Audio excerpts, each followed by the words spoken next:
Hey, and welcome to the first part of a brand new Dark Souls Remastered challenge run. Today I'm starting an item randomizer modded playthrough. Here are the seed and randomizer settings I'm using, and let me just say that if you like this game and haven't tried a randomizer mod yet, I can't recommend it highly enough. I think it's probably the most fun I've had with the game since my first playthrough.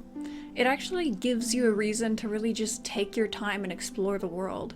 And I've also been able to try gear that I've never really played with, either because it required killing NPCs that I didn't want to kill, or it was just not worth the hassle to get. And boy oh boy, even the class selection was fun, because holy hell, they all look so ridiculous. I mean, look at this boy. How could I pick literally anything else? With the settings I've chosen, almost everything in the game is randomized, including key items. The only exception to this appears to be NPC quest key items, such as getting the Estus Flask from Oscar, Black Eye Orb from Anastasia's corpse, Anastasia's Soul from Lautrec. The mod also places key items in such a way that you can't get soft-locked. For example, it won't put the Lord Vessel inside of the Kiln of the First Flame. Because of this, I played through the Undead Asylum as I would any other playthrough, except for my weird starting gear. A quick mention for the layout of this video, I won't be stopping to tell you what I picked up at every single item drop, because if I did, this video would be like 3 hours long and super fucking boring. But I will be mentioning where I get any key items, interesting gear and weapons, and other important items such as embers.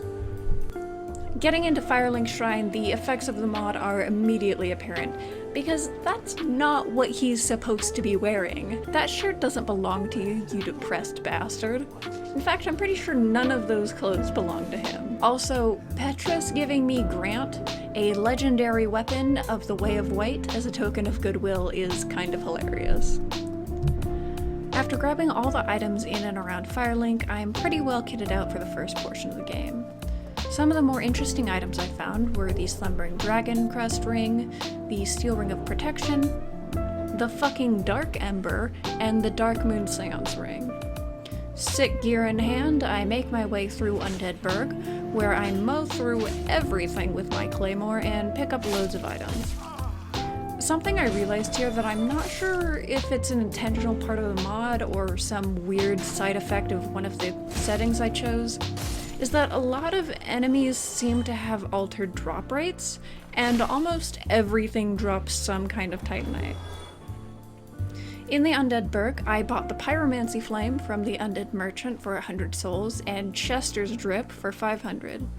He also had the Fap Ring, but it was a little out of my price range at 15,000 souls. I picked up the Sunlight Maggot, which... wait. Does that mean I saved Solaire like 30 minutes into the game? No, right? I'd still need to go kill the actual maggot down in Lost Izalith, right?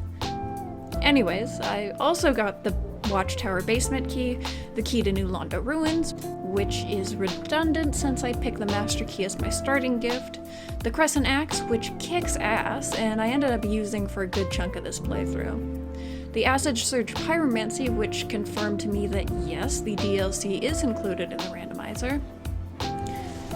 Then I killed Taurus Demon remarkably easy with a crystal straight sword I picked off the corpse of a random hollow.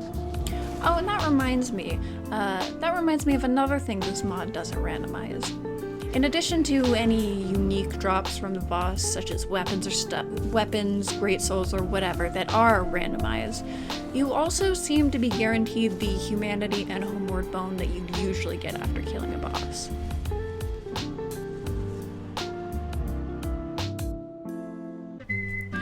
Oh no, Solaire, my precious boy, what have they done to you?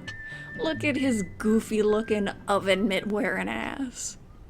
Over around the Undead Parish, I bought the very large Ember from Andre, the Great Chaos Fireball Pyromancy.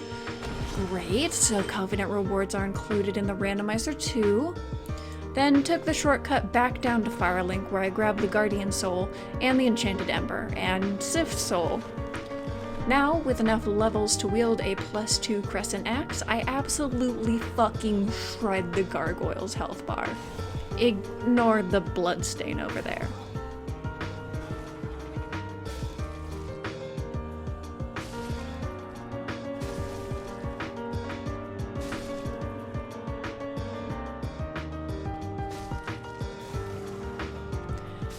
After probably my fastest gargoyles fight ever, I ring the first bell of awakening and then laugh at how goofy Oswald looks without his intimidating oiled cloak.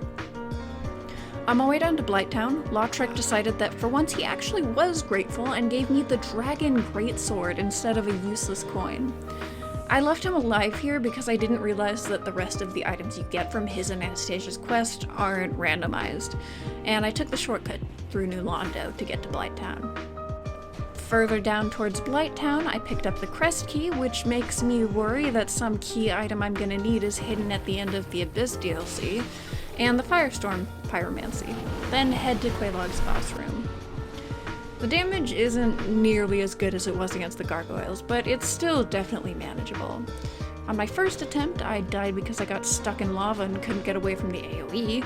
On my second attempt, I learned from this and stayed way the hell away from the lava, which made the fight take way longer than it probably needed to, but I killed her, so what does it really matter?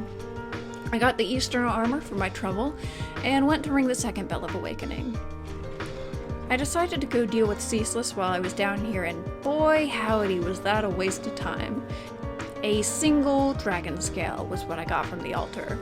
I've gotten like 20 of those from random enemy drops at this point, but the way to Lost Izalith is cleared for later after I've gotten the Lord Vessel, and that would have needed to get done at some point anyways. I decided that I'd leave Ash Lake and the rest of Blighttown for later and see how far I could progress normally. Mostly because I knew that I'd have to come back here to do the depths once I found the key for that, and would rather just do everything in this area all at once, if at all possible. I took a bit of a roundabout way to get to the lower Blighttown bonfire from Quelaag's domain, and found the basement key, which means I can get down to Lower Undead Burg, so I immediately changed plans and went to go do that. Because Lord knows that if I didn't do it now, I'd spend like 10 hours running around trying to figure out what to do next, while completely forgetting that I had that key in my inventory already. Did you know that Griggs can't be freed with the Master Key? Because I didn't know that. Yeah, so that's a merchant with potentially vital items locked behind a flimsy wooden door that I'm not allowed to bust down because of video game. The female undead merchant sold nothing of value to me except for some absurdly expensive Titanite shards. I ended up using the dung pie cheese on Capra Demon because Anastasia's already dead, so I don't have a convenient bonfire to respawn it if I die. Overall, there was nothing of use to me in the Lower Undead Burg, and I don't have the key to the depths yet, so this is the first real dead end of the run. But that's gonna do it for today. For now at least, progress is being made much faster than I was expecting. Getting later game gear in the first 5 minutes definitely helps with that, but I'm also somewhat surprised that I haven't run into any real roadblocks yet where I have to scrounge through 100% of an area to find something. So, gotten both Bells of Awakening, which means that next episode I'll see if I can't track down the Lord Vessel and start gathering Lord Souls. Thanks for watching, and I'll see y'all next time. Bye.